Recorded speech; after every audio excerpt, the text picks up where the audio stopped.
So this is kind of a lecture on a very bordered world. And of course, it's the first thing that shows up. I love the title.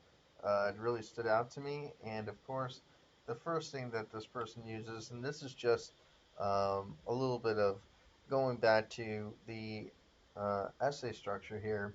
We live in a very bordered world is a challenging hook.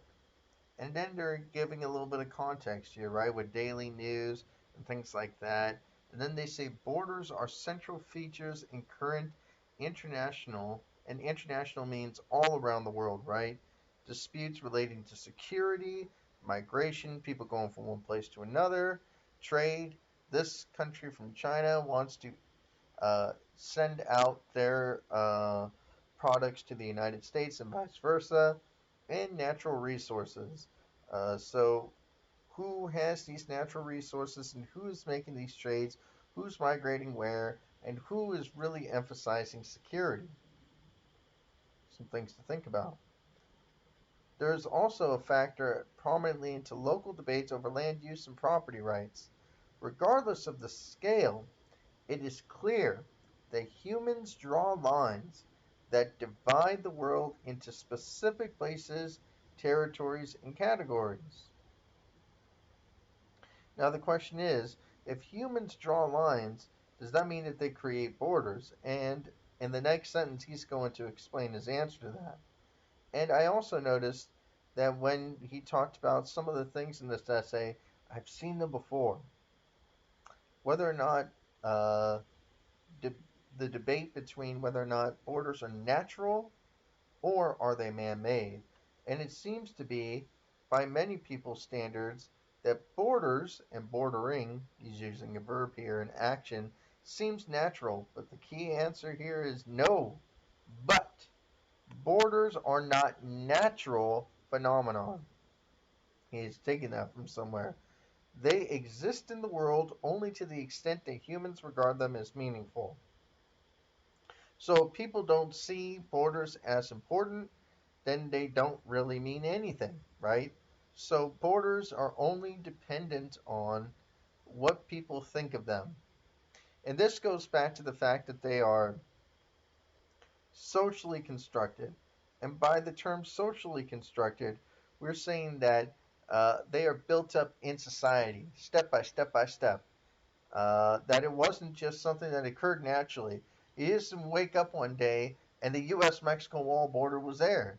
And you thought to yourself, well, it's just a wall, right? Oh, wait. No, wait. It has to deal with security. Oh, wait. It has to deal with opportunity. Oh, wait. It has to deal with this. And we'll be talking about this a little bit later on in this essay. But the idea is that borders, at least things like the U.S. Mexico wall, are not natural. They exist because people make them and people find them meaningful, symbolic. So the US Mexico border is not just a wall that separates one country from another. What it does is you see it as something that is important for power, for control, for security, all these different words, right? And so certain people feed these ideologies or ideas into people's minds, and that's how they end up controlling others. And control is a key word here. Uh, it's used throughout this essay. Okay, let's keep going. And then he says that borders can change. And he gives the example later on of how they can change. So, one of the things that you want to write down is that borders are fluid and change over time. I'll say that again. Borders are fluid, which means they change over time. This is very important because there's another essay prompt that asks you about the fluidity of different borders, and this would be a great quote to use.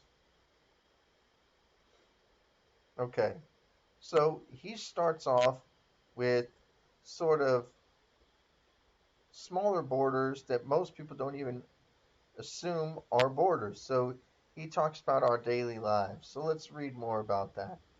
By the way, when he's talking about the formal borders and informal associations, we're talking about formal borders are the U.S.-Mexico border, that's something that is a physical wall that's done by the government, therefore it's formal. More informal associations of places would be I am part of this group, this church, let's say, and people are not welcome unless if they are part of our group, right? So that's what they mean by that. Okay, so I really like the fact that he talks about daily life, things that we often do and don't even realize. So, for example, in my room, I have a door. A door is a physical barrier, it's meant to keep others out. I also have windows, and at night I shut my windows to prevent people from coming in, right? So there are many different kinds of borders that are meant to limit access.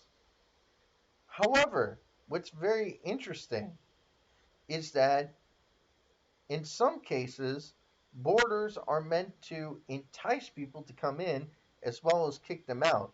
And he explains this further on in the essay towards the end and why that might be important. So, a factory gate is intended to restrict people from coming in, while the entrance to a retail store, especially on Black Friday, they don't let you in until a certain time because they want everyone to get pumped up. So that way, when they actually get in the store, they rush to get what it is that they're looking for and leave as fast as they can. That way, they don't think, they buy. That's the sort of technique. But beyond that, yes, they are both borders. And he says this highlights the seemingly contradictory role of borders as bridges, gateways, and meeting points, obstacles, and points of separation.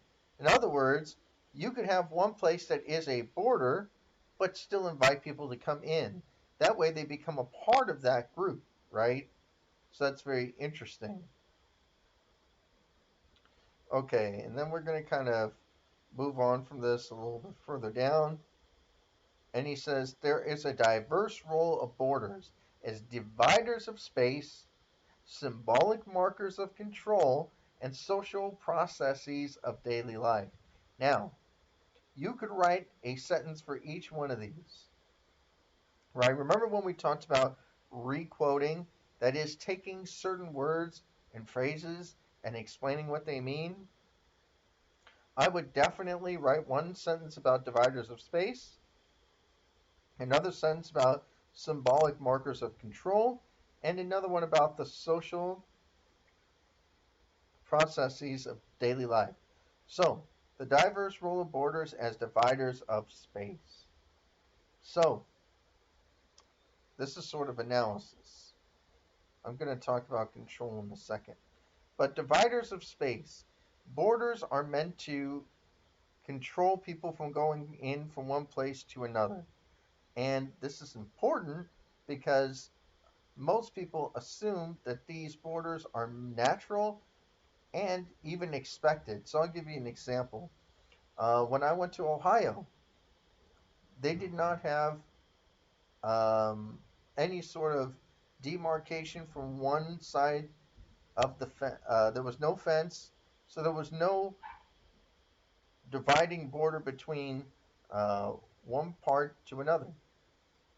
I thought that was really weird because it's literally just a patch of grass. And I was thinking, I asked my friend who I was with, I asked, well, where is the sort of border between them? And they said, trust me, people know, right? And it's very interesting that here in California, especially in Los Angeles, we are very well acquainted with borders. I think that we see them everywhere and don't even realize the dividers of space and the sort of meanings that they have, right? We sort of expect them all the time because we see them everywhere.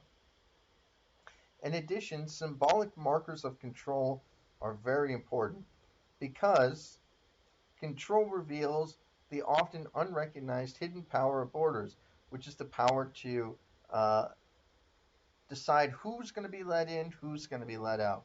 And that's very important, right? Because it affects our social processes of daily life. And it also allows people to say, these people, and notice I used the word, these people are allowed in because they are part of this group. They came in legally. They did this. They help us this way. But others are not welcome because they are not what we are looking for. They are not you.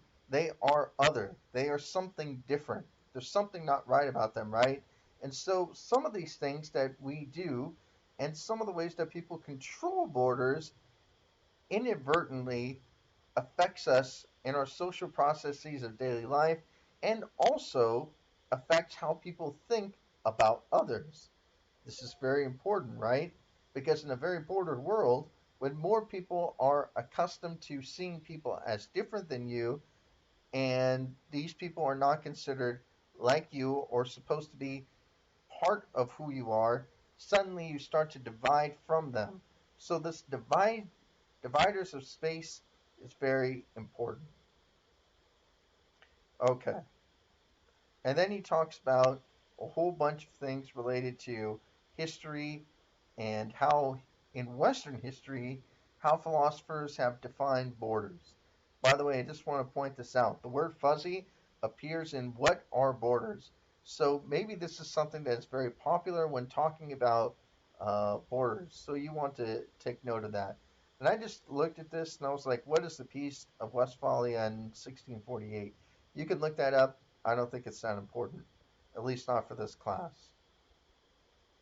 But this is very important here because later on in another essay, there's a sort of difference between what structures and boundaries are. So borders are considered physical, while boundaries are considered more informal and they're invisible because they are part of the social world.